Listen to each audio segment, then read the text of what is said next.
o'clock, so we're gonna go ahead and get started. Where we respect everyone's time and especially our guest as he's in the middle of starting the fall season as well. So again, thank you.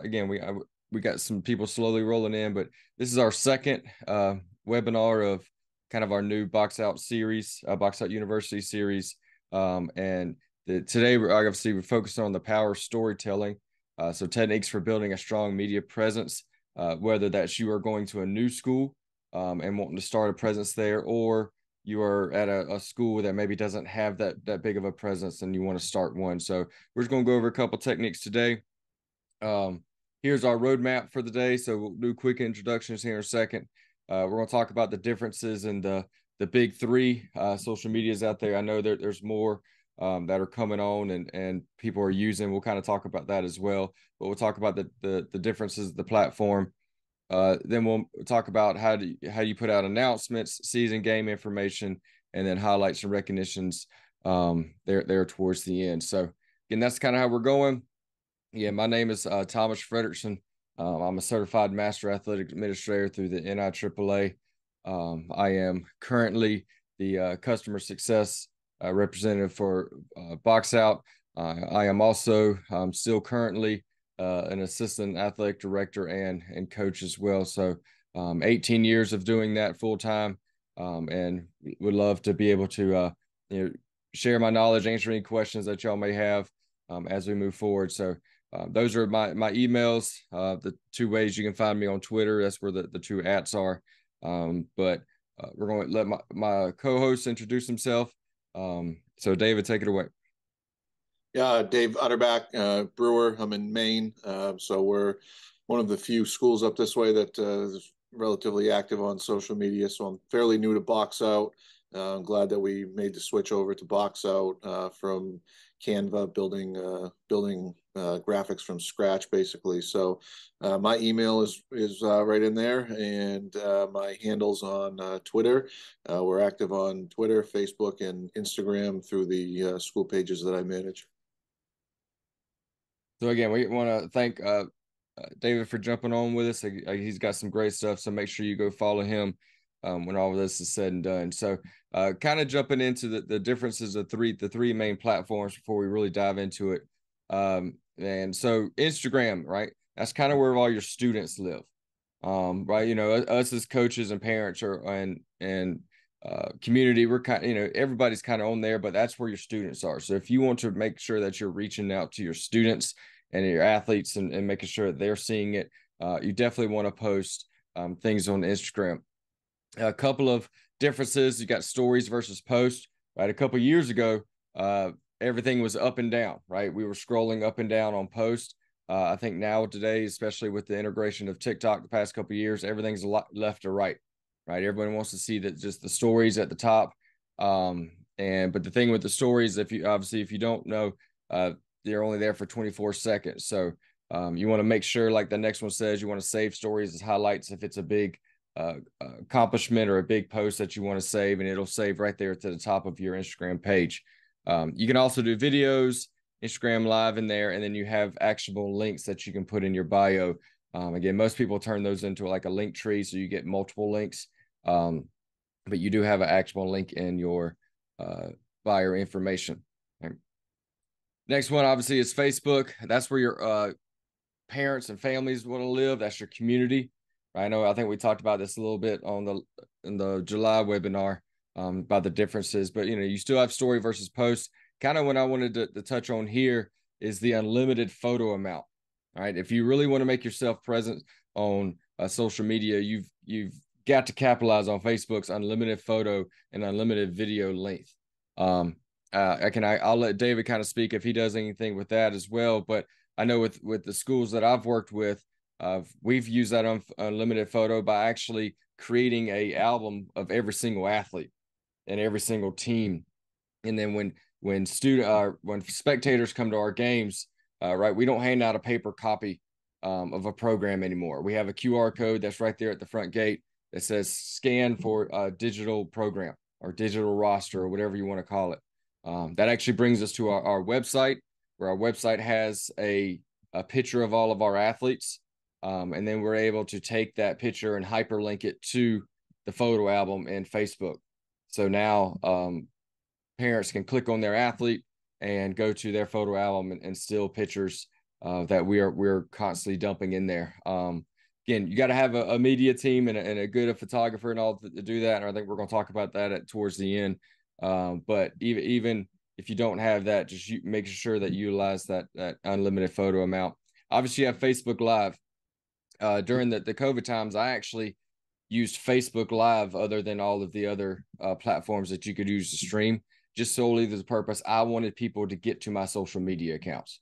So we had to do a couple little different things to make sure we had audio and visual and all that. We had commentators and everything like you would on the other platforms, but we used Facebook Live. One, is free, and two, it got people to my social media accounts for my schools, not just my fans and my family, but now I've got other schools and communities and all that on my Facebook page as well. Again, hyping up the presence of that.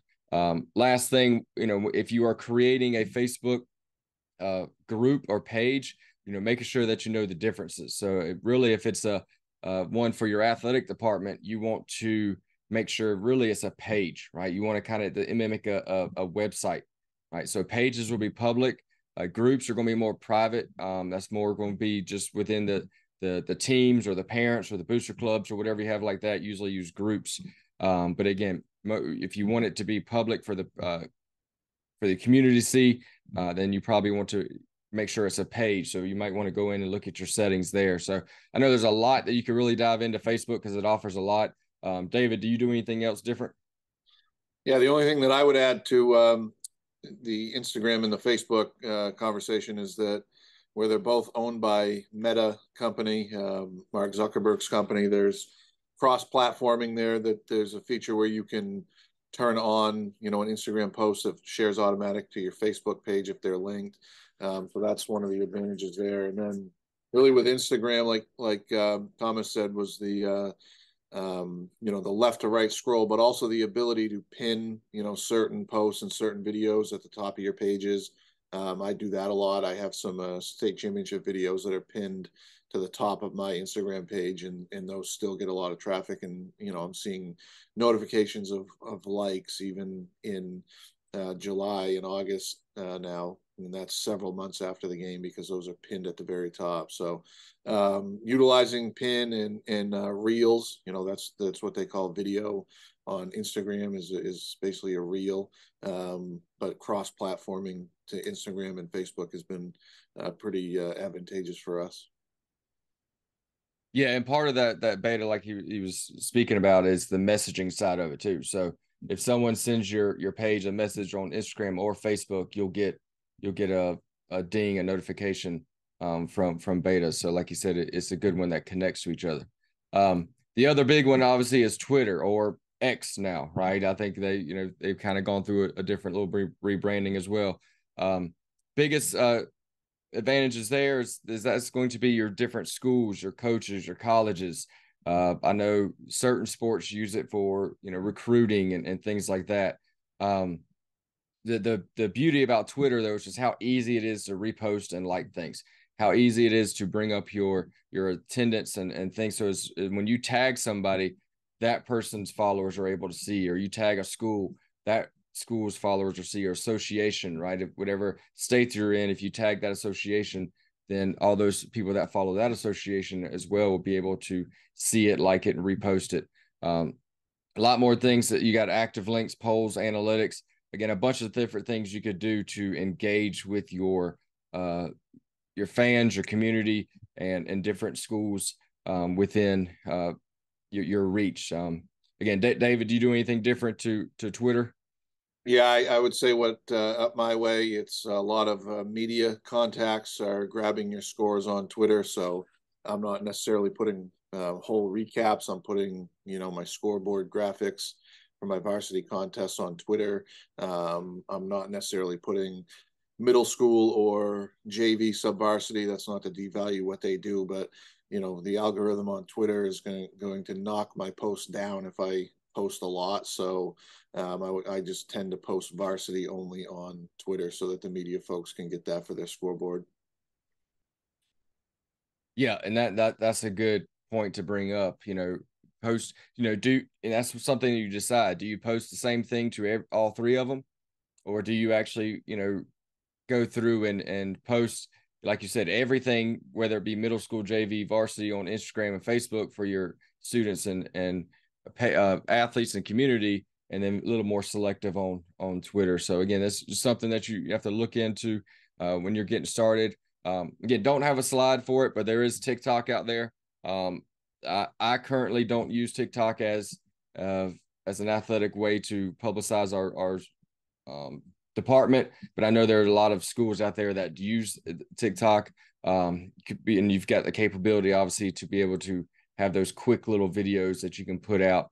But there again, that's you've got to have some help to do that. To make sure that it's good and go. David, do you use TikTok? No, not at all. So it's there. Like I said, most time I'll just put it. I'll throw it in an Instagram or a Facebook story, and it kind of mimics the same thing as a TikTok. So, first thing we want to do, right, when we are getting into our creating social medias and creating a presence, right, we want to make sure that we have announcements, right. A lot of times when we put out an announcement, we may just put a bunch of text out, and that be the announcement. We don't tie it to a graphic. We don't tie it to a video or something like that. That's eye catching, and a lot of people will scroll right past it if there's not something to catch their eyes. And I know some athletic departments will put out announcements on Twitter and so, but they won't touch Instagram because they figured out you got to put a picture with it. So they were just trying to dump a bunch of text. So kind of what we want to make a presence like this is just again a ton of text, but it's in a picture form, right? This was one that kind of recently went out with the schools that I work with, just the high school holding a pep rally and a parade for the rising athletes for them. And it also publicizes their student athletes in the high school and the middle school and all that. So, and you put this on Twitter, you put this on Facebook, and just a bunch of words. A lot of people are just going to scroll right past it because they're looking for that eye-catching post, that eye-catching graphic, right? It's very simple. You throw it into a graphic with your logo on it, and most of the time you're going to be able to get someone to stop and read it. So make sure that even if it's just a bunch of text, we throw it on there. I do want to mention, if you've got a question or something, you can throw that in the chat. I'm watching that as well, so we can talk about that if you do have a question. Again, just another example, right? Tryouts. So making sure that you are publicizing tryouts. This is a middle school post, but obviously middle school, I post middle school, junior varsity, all that will get some type of graphic, like you said, especially on Instagram and Facebook, because that's where those students and those parents are, making sure that they stop and see it. Okay, I'm just going to go through a couple of examples, then we'll kind of, talk a little bit more about it. Again, if you're selling clothes, again, put in an announcement out versus just putting a link out saying, hey, we're using this to sell clothes. So, please click here. Again, a lot of people will scroll right past it unless they actually see a graphic attached to it. Okay. Media day. So a lot of schools now, you're doing the media days, and a lot of things we're going to talk about. If you're not doing a media day, then we would advise you to possibly look into scheduling that in your calendar. Even if you don't have a great camera, even just something with your phone that you can get a kid to stand in front of a brick wall with and just get a headshot of. That way you can recognize that student athlete whenever that time comes. So again, those are just a couple of examples of different things you can use for announcements. David, what do you do on your social media platforms to get the things out that you want to get out? Yeah, it's mostly game day posts. Right now, I'm kind of teasing leading up to the start of the fall sports. Basically, I do an 8 week countdown. I feature one sport every week, making a graphic, and having recently moved over to Box Out, we've been doing all of our stuff on Box Out. This week it was fall cheering, and part of that, is a reminder to register. So adding the registration link to that post. And then by the end of the week, I put that same sport that I've sort of highlighted that week. I put their schedule this week it was fall cheer that went out today, was their home schedule. So nice, really clean graphic through the box out feature. What I would say too is the way that the analytics and the algorithm work on Facebook and on Twitter is if you add a picture to the post, it will sort of slide that post up in your followers' news feed.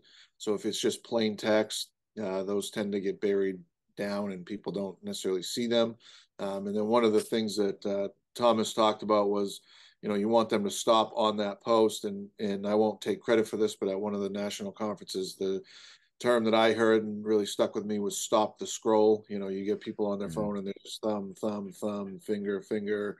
You want them to stop that scroll and then engage in that post. So a nice, clean picture will help do that. Stop the scroll.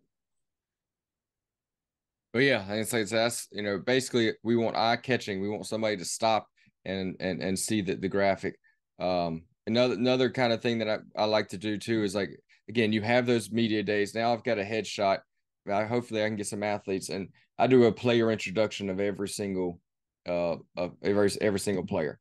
So once the season rolls around, like David said, I may schedule volleyball maybe on Monday. We introduce all the players on Monday. On Tuesday, maybe the cross country team. Wednesday, maybe football and things like that. But making sure that you are putting a graphic behind it. Again, one the kids love it, the parents really love it, because then they're able to steal it and put it on their social media and things like that, versus just putting out a roster saying congratulations to all these players and just listing names. If you can tag a picture with it, if you can tag a graphic with it, again, it goes a long way. Like David said, it makes people stop and see what you're posting. Um, we're going to kind of get into the game day stuff, but making sure that at the beginning of the season, putting out schedules, right? We want to put out a schedule. I think I just saw that, like David was mentioned, that he just put out one of his schedules earlier today or yesterday, with some of his sports teams. So at the beginning of the season, making sure that we're getting the schedule out there so that the fans and the parents and the kids can actually see it. And like I said, if you put the schedules on Twitter, now your media is able to find it. Your media is able to schedule things, and hopefully, if it's a big game that they know of, the media is able to come around and uh, cover your games and highlight the great things that you're doing at your school. Just another example is a Sunday schedule. So not just putting out the weekly or the seasonal schedule, but putting out a Sunday schedule as well. So these are all the events that are happening this week. That way it keeps everybody up to date, especially if there's a change. Especially when we know with all the outdoor sports, there's going to be changes. So if there's a change, then that Sunday schedule is a way that you can announce that there's a change. Again, just in a nice, easy graphic that people can read. Even go so far, like I know some teams will put out a schedule for what they're doing. So not just athletic department wise, but team wise. We've got a game here. We're practicing here. That way, whether it's more on their, maybe this is a volleyball post, more on their volleyball social medias. But if you're a coach, this is one way to make sure that your parents and your students are still kind of kept up to date about what's happening. So you're not getting those phone calls saying, "Hey, do we have a game this week? Or where are we playing? Is it home? Is it away?" Things like that. So making sure we putting out a schedule, whether it be a weekly schedule or a season schedule. So, David, you got anything to add about the scheduling and keeping people up to date? What's happening? Nope. Touched it all pretty good. So now I'll kind of let David talk a little bit more about the game day side of it, because like I said, I think he does a great job publicizing his game days. And then I'll kind of follow up if need be. Again, I just got a couple examples on the screen as he talks through it. Yeah, so game day is a really easy way to engage your followers on social media and inform the community. There's multiple different platforms or really templates that you could use. One of the key things though is to make sure you know which platform you are posting that on, just so the graphic will fit. Like these rectangular graphics may not fit well in an Instagram post, whereas they would in a Facebook or in a Twitter or X or whatever you call it now. But a lot of the basic information is in there. You know, just basically says the game day and then the date and the time of the game, and then have the ability to put both schools' logos in there. And like Thomas said, the ability to sort of showcase some of your athletes. The only thing I would caution is make sure that you're keeping track of who you have put in the game day posts and who you haven't yet put in the game day post, because the parents will notice, and then that sort of saves you from having to answer the question, well, how come so and so has been in 3 game day posts but my kid hasn't been in any? So sort of just going through that roster, and if you have an 18 game basketball schedule, making sure you try to at least hit each kid once. He had talked about a stockpile of photos with headshots and things like that. One of the things that we've done is we have a teacher at the school who's sort of an amateur photographer, and I pay her not a stipend, but per game that she gets to, I pay her a little fee to give me an album of photos for each of the sports. So, and one of the things I tell her is I say I need a photo of every kid on that roster. So, the sports that are more difficult obviously are football, but football you only have 8 games, so you're probably only highlighting 8 of your players, some of the more recognizable ones. But just make sure you have diversity in those, in who you select to showcase on the game day, that it's not the same kid over and over again. It's easy to do the star player, but the parents do notice. So just trying to keep track of who you showcase on game days is pretty important. Yeah, it's a good point. I actually, I put all mine into a Google sheet, right? So I already have all my schedules in a sheet, and I'll just kind of make a copy of that sheet and make it one solely just for media and posting. And so uh, Coach said that when I go through that, I already have at the beginning of the season. Number one is going to be the highlight on the first game. Number two, number three, number four, whatever your numbers are, they're going to be the student athlete that's highlighted that day for that game day post. Again, it doesn't matter if this is the star player or the player that hardly ever touches the court or the field. I've already got it set up, like he says, to make sure I keep track. Because again, I don't want to do that as well. I don't want to forget somebody and obviously get that phone call saying that my student works just as hard or my kid works just as hard as everybody else, but they're not getting any recognition. And we're going to, there's another way you could kind of do that as well once we get a little deeper into the discussion. But yeah, I think that was a good point, making sure that you highlight all of that. Now I schedule my game day post to go out at 6 a.m. Because I want it first thing in the morning. I don't want to post it at 12 or at 2 and a lot of people not see it. So I schedule mine, even if I create it on Monday and the game's not till Friday, I'm scheduling it to post out at 6 a.m. on Friday. So again, I don't have to wake up at 6 a.m. or one of my media team people doesn't have to actually post it then, but it's scheduled, it's going out.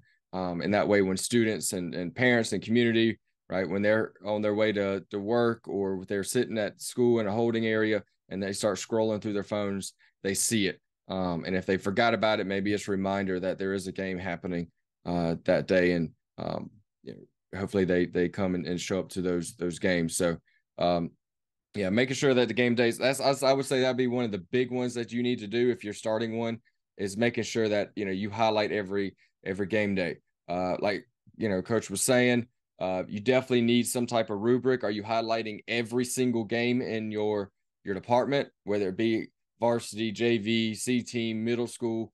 Are you highlighting that, or are you just going to make sure that you're posting out on just the varsity ones? So again, those are things you have to think about.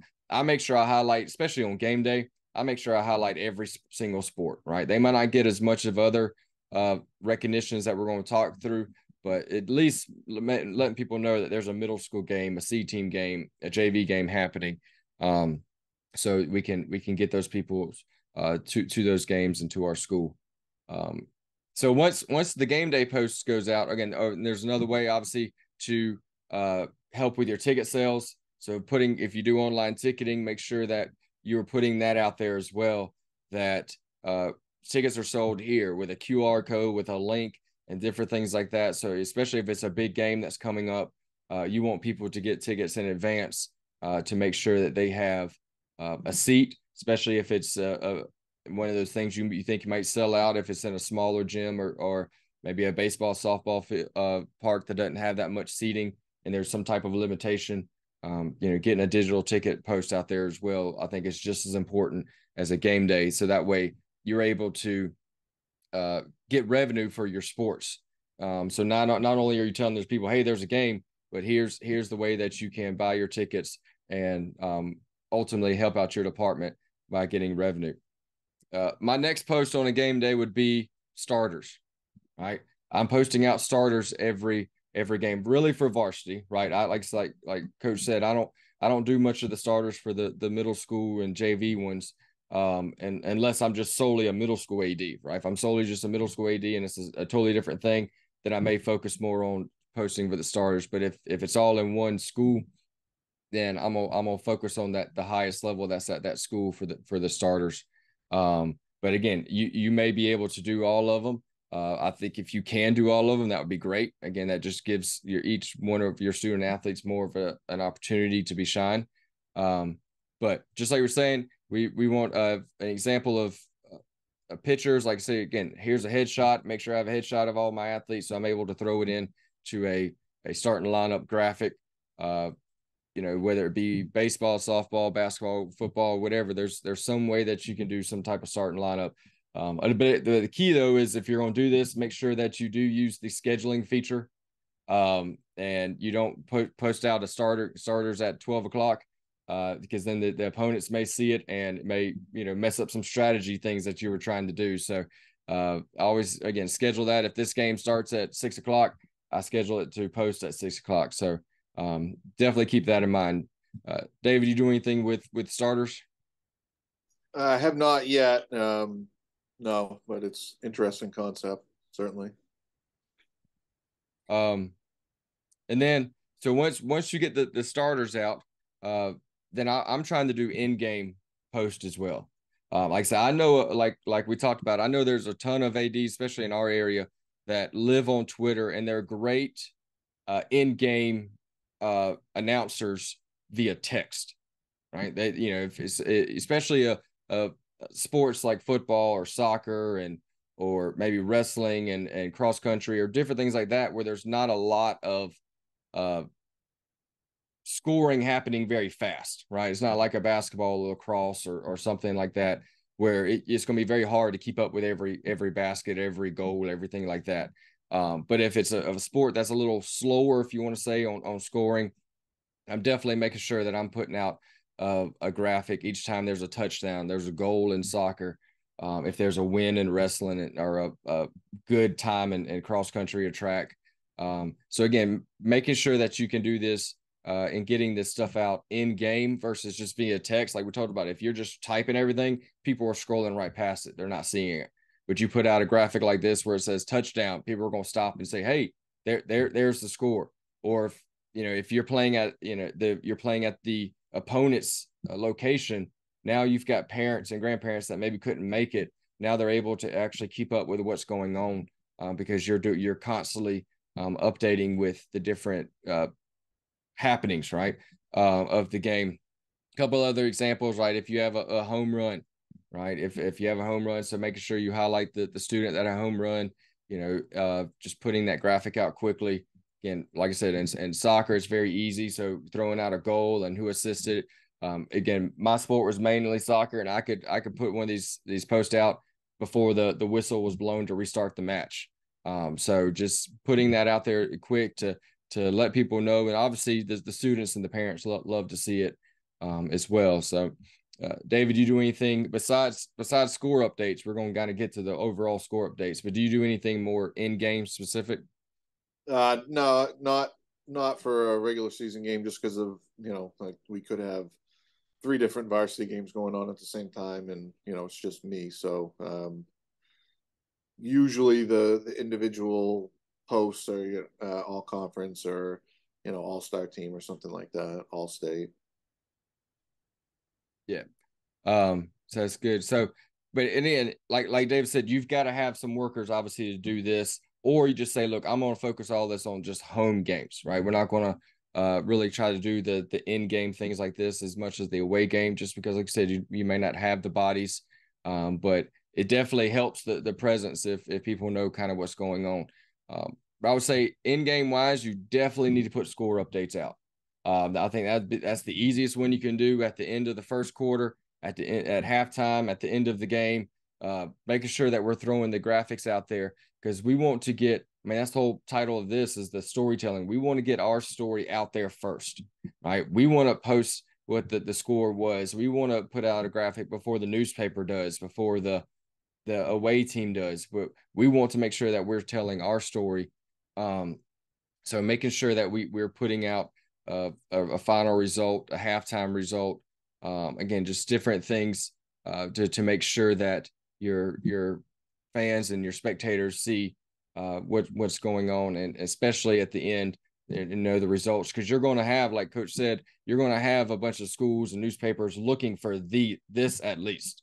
Like, they're looking for the final result of your game. So again, if it's just text, it may be hard to find, but if we put a graphic with it, then it's more eye catching as well. So, Coach, I know you do a good bit with the score updates. So how do you do it? Well, I used to do it on, building from scratch on another platform, but really looking through what Box Out has, I think will be really easy. I try to put a picture to it, just because, like we've talked about earlier, that will attract more shares, that will attract more likes, that will attract more attention on, especially on Facebook and on Twitter. I don't necessarily post final scores on Instagram other than maybe in story, because I think you can look back in the story and see how many people viewed the story, and it's real quick. So as people kind of graze through Instagram, you can put those in story pretty easily, and picture mode is the easiest way to do that. So yeah, it's really, for me, it's final score, and if there was something, a major accomplishment, I try to use a photo of somebody that was a key player in the game, the final game, or final score. If they had the game-winning goal, maybe I'll find that kid's picture, or if they had a key basket, or not necessarily player of the game, but somebody that was an impact player. It might be their picture that's featured on there, not a description of why, but just their picture. Yeah, and like I said, I think that goes along with the more individual sports too. The swimming, the tennis, cross country, track. Right. If there was a big result, whether it was first place or a school record or something like that, making sure that you grab that student right after their match, right after their race, and take a picture of them with your phone and blast it out that way. If you don't already have a headshot, I mean, it's great if you can get a live shot. But if you can't get that live shot for whatever reason, maybe they won't let you down on the track, or if it's a tennis match, you can't get to where they are. If you have those headshots already saved, you can actually throw that headshot with it real quick too, and put it in there. So, definitely making sure that we get our score updates out there, kind of post game, but we don't want to wait till, if the game ended at 8 o'clock, we don't want to wait till 8 o'clock the next morning, because then it's too late. Right. So, to me, I've moved on to the next day. I've moved on to the next games then. So I want to make sure that I recap, the games that happened that night. Just like Coach said, right, I do player of the games as well. After every game, if I'm not there, and I can't actually physically talk to the coach, all my coaches know to text me after the end of the game saying my player of the game is this player, and here's why. If they have stats, if they don't have stats, it's just, this is the player of the game, and that's all I'm gonna put out, is so and so is player of the game with a picture. So it's one of those, making sure that, if you are a coach and you run your own team social media, making sure that we get that player of the game out, try to get it out the same night as well. So again, you can conclude that day, and everyone's can see those posts from that. And then, but if you're an athletic director or an SID, making sure that your coaches know just to send you a quick text to say, hey, here's my player of the game, to get it out. Coach also, I think, mentioned, he does a lot with the bigger things, like an all region. So if you've got an all region player, right, putting the stats out there, putting the graphics out there, congratulating them, in different ways. We did an iron, gator, panther, boxer, whatever your uh, logo or your mascot is. We always celebrate that at the end of the year for a 3-sport multi-athlete. Again, we put the iron in front of it to kind of go off Iron Man, the triathlon, but so making sure that you're posting different things to recognize those players when good things happen. So, Coach, I know you said earlier that you do a lot of this type of stuff with recognizing your players. Is anything else you want to kind of touch on, making sure that those special events and those special things get recognized? Yeah, I would say you want to make sure that those really pop. That those are big time accolades that those will get shared out a lot, especially by that student athlete's inner circle. So making sure that those are really high quality, like what you're seeing on the screen, that's really important. I like, what Thomas has done here is he's got the action photo in the background and the headshot in the foreground, and that, think about like Sunday night football watching on NBC. Like that's a professional grade, professional quality graphic at the youth level. Yeah, and like Coach said, people are going usually when you're looking at analytics, things like this is what usually go through the roof because they share it, their family shares it, their friends share it, and different things like that. Especially if it's like I said, a big recognition like an all region or an Iron, Player of the Year or different things like that at the end of the year. But we also want to, I think I even threw that, when you have a banquet, just throwing out there, hey, this is our season banquet, and usually that gets a lot of shares too and a different likes. Just kind of concluding that season. Again, nothing much to the post, just saying, hey, we had a great time at our banquet, and thank you for a great year, and then you put the graphic out there and move on. We also want to make sure we recognize our coaches and athletic directors or teachers, right? My current athletic director just got selected as teacher of the years, and so we just literally put this out a couple of days ago. So making sure that we're highlighting if your coach got coach of the year, region coach of the year, or a big milestone in a games and games won and different things like that. Making sure that we're recognizing the coaches as well and not just just the students and the teams and the scores. Dave, is there anything you want to add to that? Nope. Okay. So the last little bit is we talked about how do you uh, how do you make sure that all your students get highlighted? How do you make sure that the presence is on there? My thought is you got to constantly post something every day. A lot of times games are going to take care of that. A lot of times score updates are going to take care of that. But we want to make sure that we're consistently posting throughout the day. So I'm gonna, kind of go through a little strategy that I do, and then I'm gonna let David kind of speak about what he does to make sure that he is consistently on social media. Because again, if you're not on there for a while, people are gonna stop following, and you're gonna stop being at the top of their feed, right? I think Coach spoke on the analytics earlier. The more you post, the more people see you, the more you'll be on top of their feed when they open up the Twitter, Facebook, or Instagram. So if you're gone for a while, right? If the fall season ends in 1st of November and you don't have another game until the end of November with the winter sports, right? You're going to get knocked down off the feed and maybe not be able to be seen as much as you were in the previous. So again, this is kind of what just come examples, kind of what I do. I make sure I highlight every single day. I've got a post going out. So Sunday schedule, right? So I make sure that on every Sunday, that's when I post out a schedule, whether there's nothing going on or whether there's a ton of stuff going on. I'll make sure every Sunday I've got a schedule post going out. Monday memory. This is where we highlight those students that maybe don't get to play a lot, right? And this is where that spreadsheet comes in. So at the beginning of the year, I'm filling in that spreadsheet on Monday memory. On this Monday, number 15 in basketball is getting it. On the next Monday, number 16 or well, be 20 gets it, and then 21. So that way, whenever that time rolls around, I'm not having to go search for an athlete. I'm not having to search and try to remember and scroll through the post on who I've highlighted and who I haven't highlighted. but I try to hit every student that's on the team. And this that way again, you're still getting recognition, and you're getting to know the student more than just the athlete. You get to know who they are. So again, I do a Monday memory, travel Tuesday, where they want to travel to on Tuesday.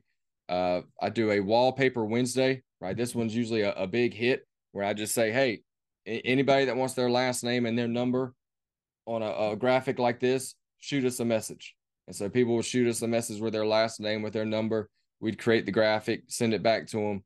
And we've gotten great responses from that, just being able to interact now with our followers and our community. And now they have something that they can put on their phone, on their computer, or whatever, that's more custom towards them. I have a thankful Thursday, so the students talk about what they're thankful for. Friday favorites is when it really dives into what that person's favorite things are with athlete, music, or TV show. It could be whatever. And then Saturday spotlight is my player of the weeks.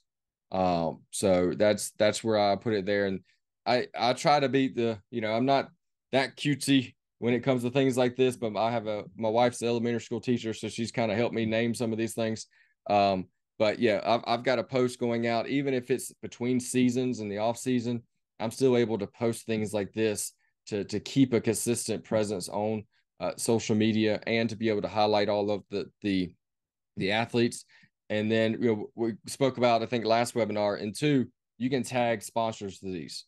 You can go out and find a business that will schedule or that will sponsor your Saturday spotlight, that will sponsor your Monday message or Monday memory or Sunday schedule or whatever. So now you've got multiple businesses that are able to tag their logo and their information on your post.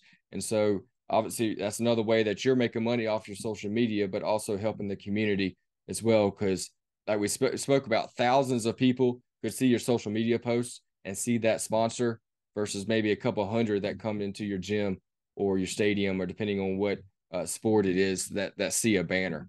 So thinking about that as well, just constantly, putting things out. So David, is there any kind of strategy that you do to make sure that you're consistent on there? Yeah, like you, I do. I try to put my schedules out for the next week on every Sunday afternoon. You had talked about schedule posting at 6 a.m., trying to do that for game days, being consistent. That, like Thomas said, that when people get in the habit of, their workday prep, or, their personal day prep, or whatever it is, that when they're feeding on Facebook or on Instagram or on Twitter, that they know that they're going to see the schedule for their kids' athletics for that day.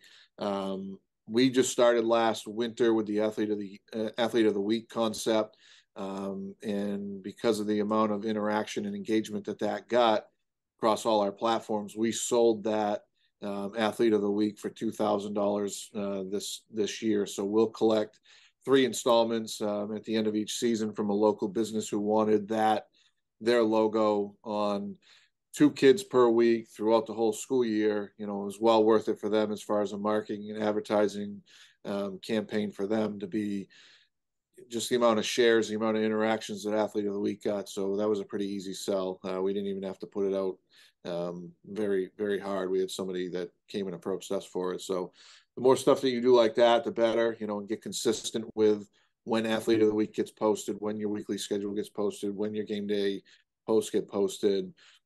One of the things that I'm going to try to really focus on this year is I want to use a common template for each sport, but that they're a different template for each sport as well, so that football has, the people will recognize that this is a football post. The audience will recognize that this is a soccer post because the template looks the same. It's just I'm changing up maybe the color scheme might mix up a little bit, and obviously the graphic and the opponent logo, but some sort of recognition that way, that people are used to seeing that. Oh, okay, I got to pay attention. That's the girls' soccer template. So who are they playing today and where? So stuff like that. Just a few strategies that I'm going to try this year now that I'm on Boxo. Yeah, like I said, just making sure that you're consistent. Like I said, if you're going to put out a player of the week on Saturday, right, making sure that every Saturday you're putting it out, because you will start getting phone calls and emails and things like that, and people comment say, hey, where's your player of the week, or where's your schedule, where's this and that and the other. So making sure that you are staying consistent there. So I know we talked about a lot, but kind of in closing, right, you can't, if you really want to be on social media a lot, sometimes you can't do it yourself, right? So you want to make sure that you get, if you have the luxury of getting some type of media team, right? Like I said, these young ladies helped me out for a fall. They were my fall media team. And then a couple of them transitioned over into winter and spring, and a couple of them went to go play their sport. And we brought on some other men and women. So, but, making these, my media team goes out and takes the pictures, takes the videos. They help post and create graphics and things like that. So, like David said, we're able to highlight every single sport in our program, even if we have 7 sports going on one night. Because I can be at 1 or 2 if they're at the home event, but if it's an away event, right, we're putting one of the media teams on the bus with that sport, and they're traveling with them, and they're taking pictures, they're highlighting, they're creating graphics, they're shooting me back, or the media team sponsor, they're shooting back scores and things like that. So we have a consistent message, right? We're, like I said, we are telling our story, even though we're away, even though there's 7 games going on at the same time, we're still telling our story. And the tennis match that's down the road that just happened to be on the same night as a big Friday night football game, both of them are getting the same recognition. Because again, there is no major or major versus minor sport. Every sport is major to those students, to those athletes, to those parents, to that community that follows those sports. So I want to make sure that we are highlighting every single athlete, every single sports team. And if you can't have a media team that's maybe travels, then maybe the goal is we're going to focus and we're going to pump out in-game stuff on all the home games.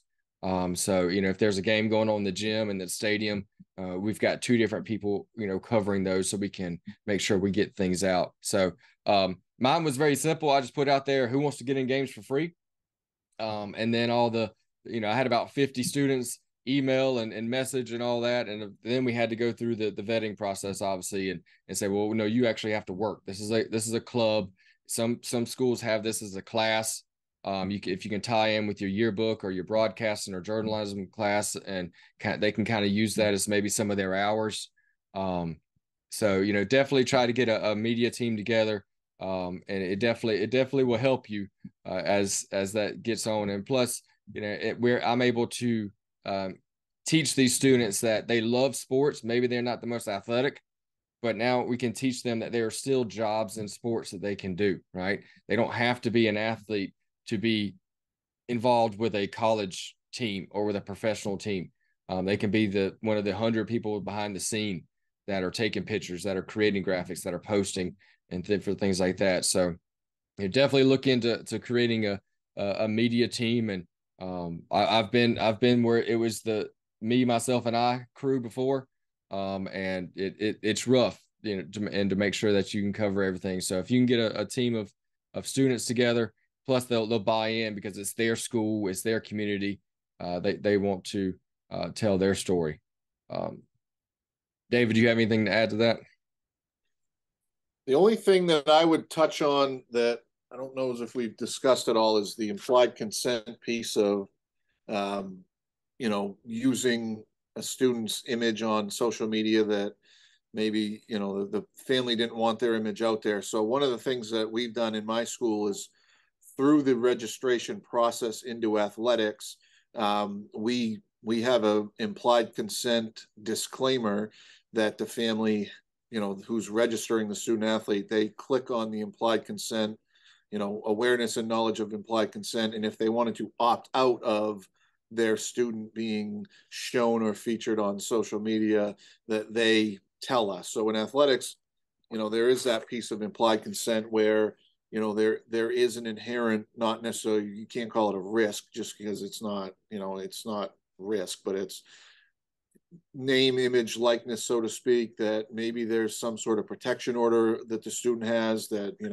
they're in some sort of custody battle and they don't want their other parent to know where they are. So we give the family the opportunity to let us know that we're not supposed to put that student out there on social media. So that would be the only other thing that I would sort of be aware of on some of this stuff, is just know who cannot have their image put out there, and we do ours through our registration process. We haven't, I think in my 11 years, I've had one family opt their child out of social media posts, just for that reason. It was a relocation thing, and we ended up having to protect that kid, which we did. So that was helpful to have that in the registration process.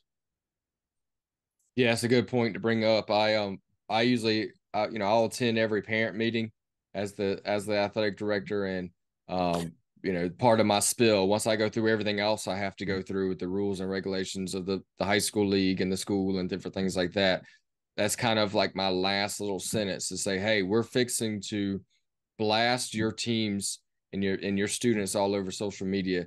Is there anybody here that doesn't want that? Again, you can raise your hand now or come tell me afterwards, if it is a more sensitive subject. And like I said, that way I know that I'm physically talking to everybody. And if I don't get any communication from that, then that lets me know, okay, I can post to everybody.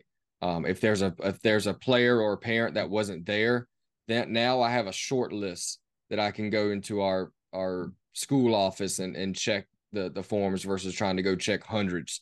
And so that's what that's what I try to do. Again, we've had some players that have been on that basically a no show list, and once you explain what we're fixing to do, they'll come up and tell you, okay, yeah, you can add my kid to that. We're gonna pull that, because we want them to have the same recognition as the other ones. So yes, that's definitely a good point to bring up. Make sure that you are following whatever your school regulations and district regulations are, for posting out. So, in kind of in closing, if if you're kind of new and don't really know what box out is, basically all those graphics that you saw were box out graphics.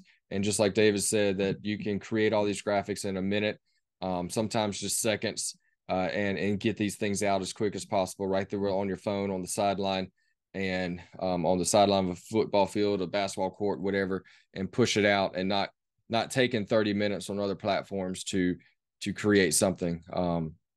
Again, just a simple plug and play. Would love to talk to you more about it if that's something that you're interested in. But did want to kind of throw up some other PD things we got coming down the pipe. If you just kind of want to be in a coach's group, an AD group that's just going to be able to throw ideas and informations back off of each other, we did create a kind of a box out U sports U group. So that, if you just take a picture of that, you just put that code in to join the group, and it's just going to be other ADs and coaches around the nation being able to bounce ideas off each other and just have a community to be able to ask questions. Another big thing that we are starting here in September, and then coach is actually going to help out a little bit with it, is the box out university. So basically, there's like little mini cohorts, little mini classes. We're just going to meet once a month, either on Wednesday afternoon or Sunday evening, depending on which one fits your schedule the best. And we're going to hit each one of these, branding handbook or content marketing student media team. So if there's something that interests you, and that you want to maybe get better at, again, if you just scan that QR code on the screen, then you'll be able to go to a quick registration. Like I said, we're actually kicking this off the first week of September. So looking forward to it. Just another way to have some professional development and hopefully help y'all out as we move forward. And then last, if you scan this QR code, that just gives you all my information, my cell phone, my email, my different links to websites and things like that. So feel free to reach out to me. I know David don't mind if you reach out to him as well, if you took a picture of his email earlier or wrote it down. So we're here to help. And if there's anything that we can do, please reach out and contact us, and we'll be doing another one and another webinar with some type of topic in September. I'm kind of trying to keep it around that first week of the month, so be on the lookout for that. Make sure that you are following at Box Out Sports on Twitter. That's where, and Facebook and different things like that is where you will get the most update information. Is there, David, anything you want to say in closing?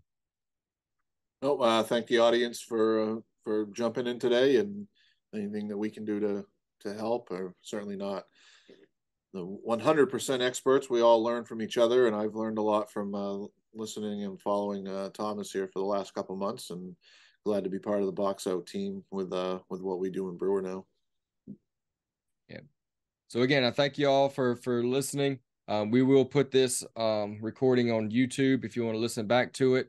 So that'll probably take us a little bit. So about a week or so, we'll get that on YouTube once we can do some editing. And then we've also started a podcast with all these things too, just so you can listen to it on your phone on the way to work, or if you're jogging or walking on the treadmill. So that will be out in the next couple of days as well. Again, just look out Box Out Sports on the big platforms that you get your podcast from. So again, thank you all, and I hope everyone has a great school year as we're getting started, and we'll see you in September.